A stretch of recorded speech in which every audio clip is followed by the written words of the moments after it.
Welcome to another episode of Candid Moments with Candace Kirkbride. Happy Friday. My next guest today he started financial planning. He started in the financial planning industry in the 90s and soon after was promoted to client services. This is a long list. Client services to loan officer to corporate loans, and ultimately was appointed to the branch manager's position.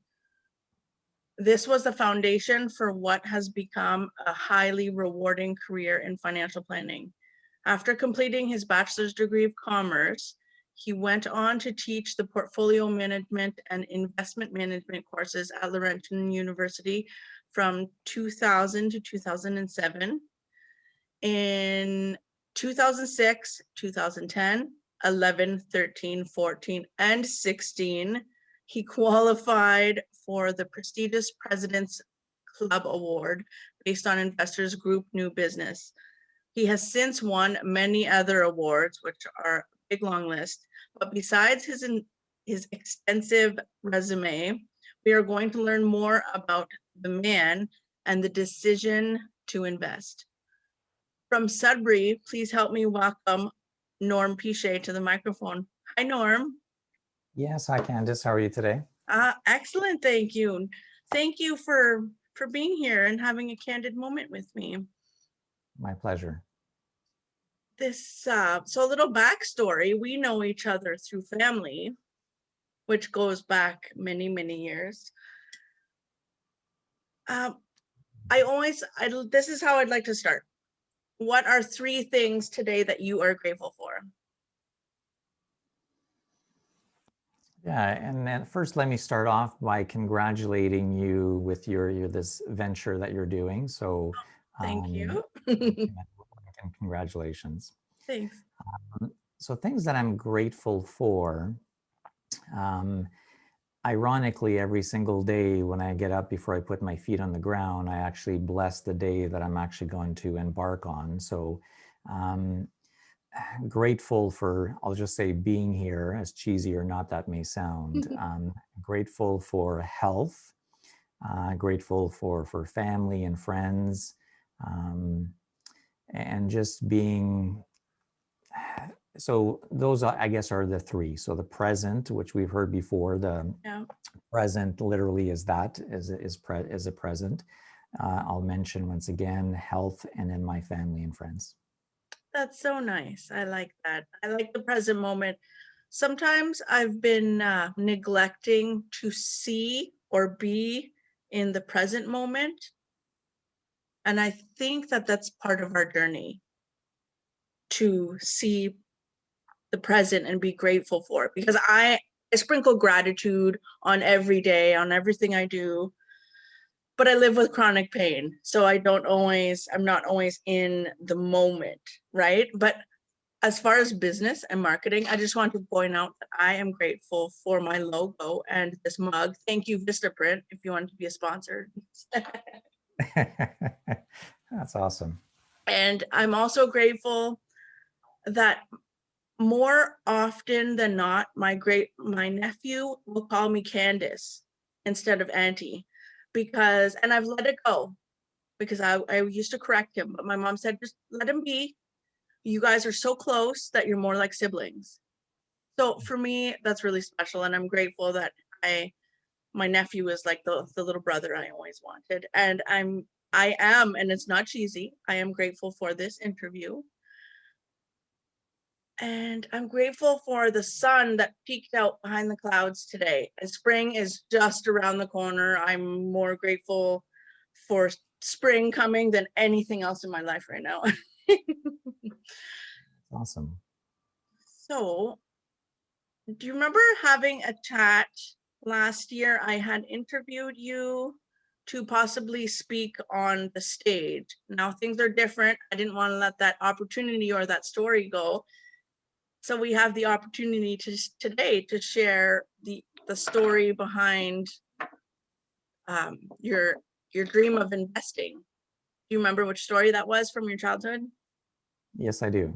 Okay. The And so stage you'd is like Yeah, so you'd like for me to share. I guess I'm very, very fortunate where, unlike possibly some people, for me personally, when I was actually quite young, indirectly, I knew that I'd be doing what I'm doing today. And one of the many, many stories or many examples, and I believe it's the one I shared with you initially, um, and the only fuzzy part is exactly how old I was. But I'll say 7. It's either 7 or 9. It's one of those two, and that's the only fogginess of the whole thing. But the entire story, I remember it true today. My uncle stopped by the house. He had just been traveling.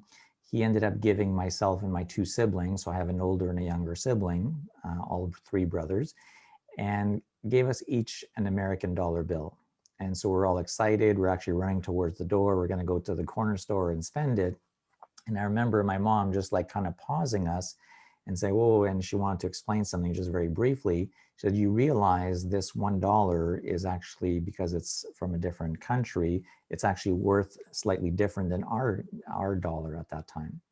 And so my other 2 brothers are just kind of trying to get past. They want to run to the door. And I just kind of look back at them. I said, "Just give me a minute here. I need to understand this." And so my mom explained, and at the time it was worth $1.07 with the exchange rate. So I ended up looking at my one brother and I said, "I'll, buy your dollar." And he just like didn't understand. He didn't really care. He's like, "Whatever." Because I actually had ran back to my bedroom for piggy bank and everything else, but came back. I actually gave him, he said, "Whatever." He took a Canadian dollar for the US dollar. So in my mind, right away, I knew I was actually ahead of the game, that I had made money. So then by the time I talked to my other brother, he was a little weirded out at that point. He didn't quite know. He just knew that the one he had in his hands was his. So I had to negotiate a little bit, and I gave him $1.10 for his, knowing that once again, I was still ahead of the game because the other one I got it at par. And so that was just one of the many, many examples. And I can say that I still have those 3 US dollars today.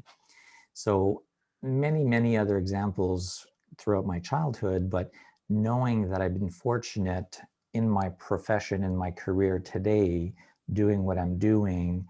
And so that is something else I'm blessed for, where I don't waste an ounce of energy being in the moment doing what I'm doing, because I truly have a passion and truly enjoy doing what I'm doing. That is such a good story. I love it. And it's definitely come true. It rang true in your future, and it's shaped everything, every financial decision that you make for other people and for yourself today. That is correct. Is it a good time to invest right now? The answer to that question is always yes. Okay. And the reason I say that is just a concept of what the question is.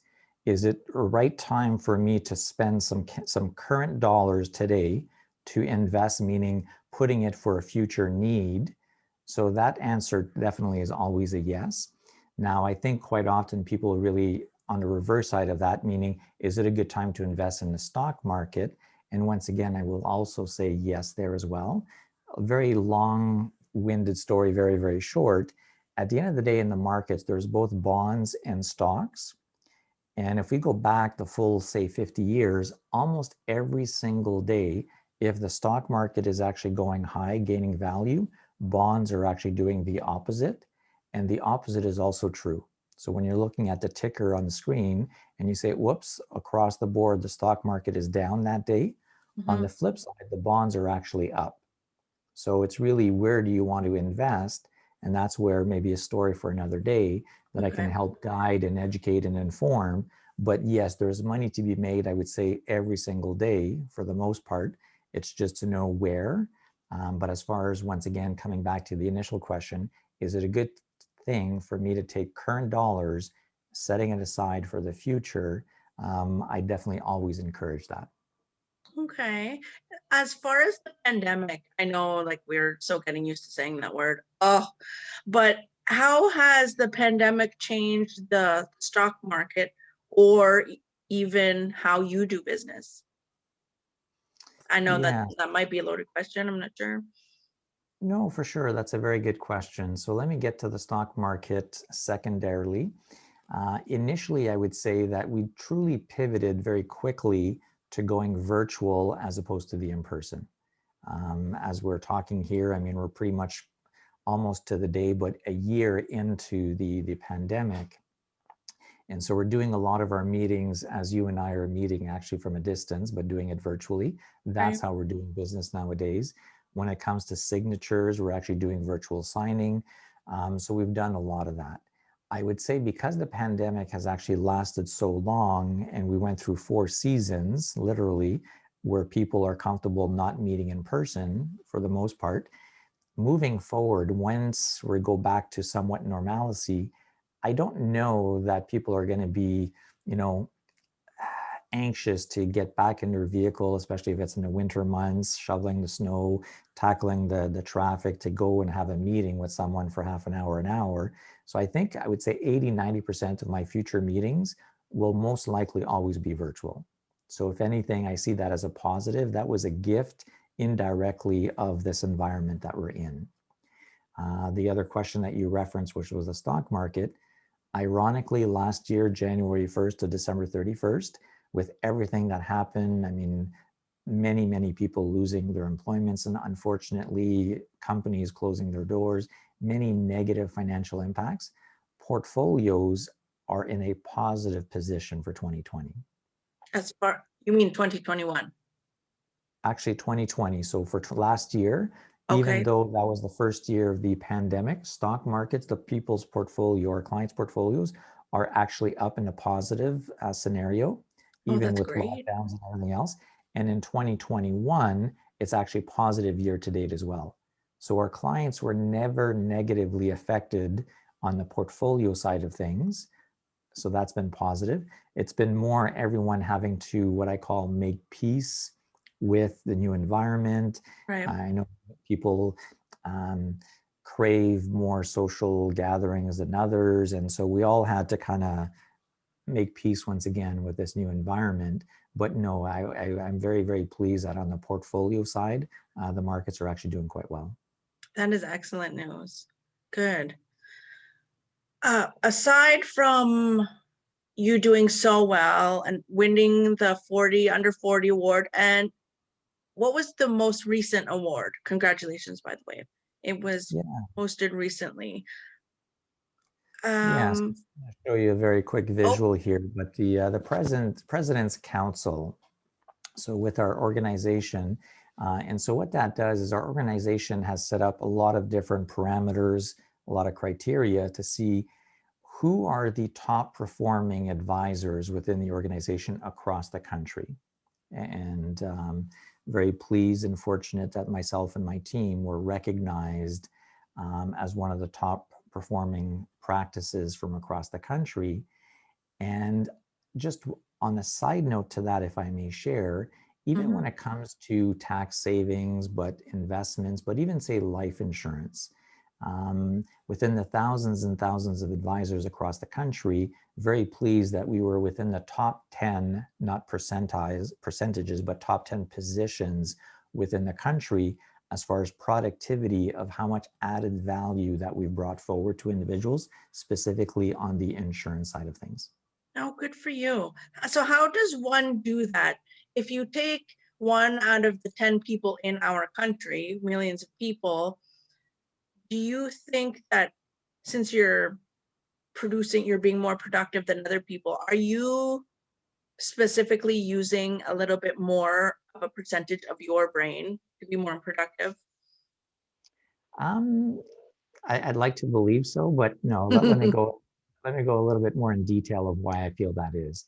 Okay. I truly saw 2020 as an opportunity, recognizing that the insurance companies are a lot more lenient nowadays, meaning they're not automatically mandating people to meet with the nurse when they're making a life insurance application, as far as blood profile, blood pressure, all of those things. So they've waived those conditions, so they're a lot more lenient. And because we're doing it virtually, they've also reduced the number of questions.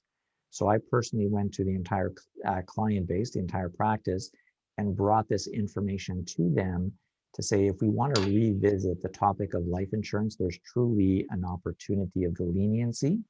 The other factor as well I've actually authored a booklet that talks about investments, taxation, but on the insurance side, and I'll just share a quick visual on your screen. Um, but going the extra step with the passion that I have to really put it in a simple, understandable format. So essentially 43 pages, large font, a few graphics in there, but really in layman's terms, but really a step by step, and explaining it as opposed to sometimes over people's heads or whatever, because everyone has their own profession, their own practice. Many things I don't understand out there, but I do on this side of things on the financial planning. So to me, it was once again recognizing people needed us, so we needed to step up to the plate, but at the same time to take advantage, and I say that sincerely, take advantage of the opportunity that the insurance companies are lenient right now. And just one small example is one client who's afraid of needles never was permitting herself to really look at the life insurance component because of the blood profile. Now she had that window of opportunity to make application because of the leniency. And that makes it easier to purchase life insurance. 100%. Okay, that's interesting. I think right now you are proving to go be above and beyond the call of duty as you shared your screen with us. That's great. I have yet to learn how to share my screen on here or have a guest who has shared their screen with me. So thank you for being so professional. My pleasure. That's good. I'm still figuring out everything online. So this is very new to me. I'm used to being on a stage and introducing a speaker, but this is good because you're able to teach us. So what does success, that word success, it means something different to everybody. And I'm going to ask you about legacy next, but don't think about that. What does success mean to you, Norm? Success for me is freedom, and freedom of money, freedom of time, freedom of relationships. So meaning success is coming to a point where you have the freedom to choose, because you have maybe a little bit of that extra flexibility, that you've achieved a certain level where maybe on the money side, there's a bit more flexibility, that all of a sudden that's no longer the driver, that if you want to spend more time and spend time with family, with friends, you want to travel, you want to, enhance your relationship. So to me, success permits freedom in many different parts of one's life. And just a quick side note to that, a philosophy that I've had, once again, I would say since high school, is really walking through life, I'll call it virtually, with 3 balloons in hand, helium balloons. One is your personal life, the other one is your professional life, the other one is your social life. And let's say if I was to spend all of my time and energy on the professional, that would take most of the helium. So the personal and social would lose the helium. So I'd be walking around with a bouquet that would not be in a good format, meaning I want to keep them, all 3 balloons, very well equal in size, if you will. So long story short, but yes, success for me is freedom. Oh, that's great. And that totally ties into what you do for a living. And I think I could kind of relate in the sense that how it relates to what you do for a living. For me, a success means doing what I love and helping people and helping them to inspire has always been one of my keywords. So to help inspire people or to connect with people. But that's a whole other story. I think it's interesting to see the points of view from others, because I don't know, success just means something different to everybody. If you could meet that little boy Norm, and knowing everything you know about financial planning or investments or the steps you take or that balloon analogy, any of that, what would you tell Norm as a boy? To me, it's quite simple because I actually do it indirectly to myself now. It's be in alignment. And as much as that could be obscure of a message to young Norm Piche, if you will, but be in alignment is more about do not be like, don't not be in alignment. So if you're doing something that you enjoy doing, you have a passion, you're happy, continue doing that. If all of a sudden you find yourself that you're in an environment, it could be, for others, but in a relationship or professional career, whatever the scenario, and if it's really draining, if you will, energy, in my opinion, you're not in alignment. So to me, alignment has always been a very key driver. And I use that motto even day to day, but this year, next 10 years, next 20 years, I want to do what I feel happy doing and feeling. So you can feel when you're in alignment. You can feel when you're not in alignment. So Yeah. that would be the message I would share. Okay, I like that. That's very positive. The word alignment reminds me of the universe and the law of attraction and the secret. Are you all about that? I can kind of sense that. Yes, I am. Okay, good. I think that we're all connected through that. Once The Secret came out and everybody read it, I watched it for the first time in, I think, 2006. And ever since then, I've been more conscious of what I want to attract in my life. Mhm. And that's where vision boards came very, what's the word? Like they became like more predominant in my life, and I focused more on goals and attracting certain things in my life. I remember one of the things I put on my vision board was copyright 2016. And I put it in big font and it had my name and I signed it. And that's when I published my book in 2016. So because I constantly focus on my goals and it drives us. Do you work by vision boards at all? I am a very visual person. So yes, I have done vision boards in the past. For me, sometimes even it could be words as opposed to the picture. So I do an actual mission vision plan every single calendar year. I've been doing that for my entire career. So that kind of helps guide. So it's still visual, but in this case, it may be more words as opposed to pictures. Okay. Did you read or watch The Secret when it came out? Yes, both. And I think it's something that once someone reads it and is watching it as well, but reading it, I don't know that it comes to people as a surprise, because we all feel it somehow a little different, but internalized individually. But it was just really well written of bringing it to the forefront, to the surface of, wow, that's what that is. Right. And I think it's a little bit difficult to describe or to tell somebody. If you were to summarize the whole book, you could say the law of attraction, but you can't really, you have to read it, right? So we can tell someone, we could just say, go read it and you'll understand. That's really positive.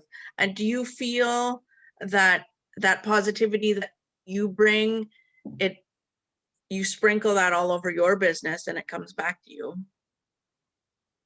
For sure. So the success with the freedoms that come with it, I don't know at the time my younger self knew to the extent that we would be helping people nowadays.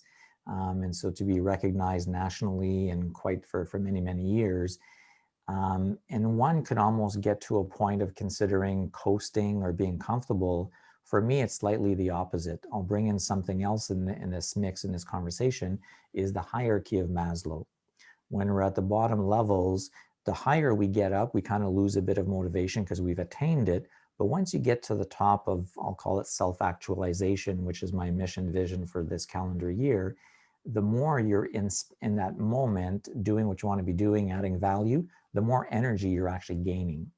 So yeah, it's just life is good, and I'm very pleased to be here with you today. That is incredible. So what inspires you? Like, what inspired you to go after the self-actualization? Like, what brings a person to writing that down on their vision board? What is self-actualization, and what made you want to pursue that.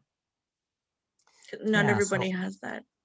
yeah, so I want more and more alignment. But before I get to that point, let me talk about the fear. So now it's more positivity, and I want more positivity. But I have to say, there's a little side component of, I don't know if it's a fear, but, and I don't know where this vision, this thought process has come from, but I've had it with me since a very, very young age. But being in a rocking chair, and I don't know why age 84 is the specific age, but being in a rocking chair at age 84 and feeling very either comfortable with everything that I've done, with having no regrets, or the feeling of having regrets.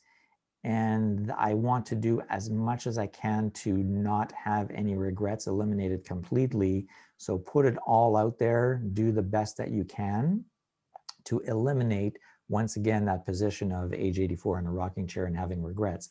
So that was initially the driver. But now with that, there's been alignment, alignment, alignment. But now I'm actually getting more motivated, staying in alignment and being happy. And at the end of the day, seeing the positive difference we're doing for people around us, especially when it comes to my practice, which is indirectly where we started this conversation today. It is amazing. And to me, on the practice side of things, we don't require to do more as far as whatever that may mean, monetary or whatever else, but we want to. Because why? If you had the skill set, if someone has the solution, a remedy of something very bad out there, would you not be on the rooftops and shouting it that you have that remedy? We feel exactly we have that on the financial side, and we want to help as many people. And it's really help those who want to be helped. We will offer to many people. Some people may say they're comfortable or thanks, but no thanks. And we completely respect that. But we want to keep offering and offering because we truly feel we do have that recipe, that solution to help people financially. That is incredible. And I think that may be the legacy that you are leaving. So you did answer my question. Thank you so much, Norm, for being here for this candid moment today. And I wish you much luck. And I hope that when you get to that rocking chair, you have no regrets. Thank you so much. It was a pleasure being here, and you inspire me every time we see each other, we communicate. So keep doing what you're doing, and I wish you all the best. Thank you. You as well, Norm. Take care. Thanks for tuning in.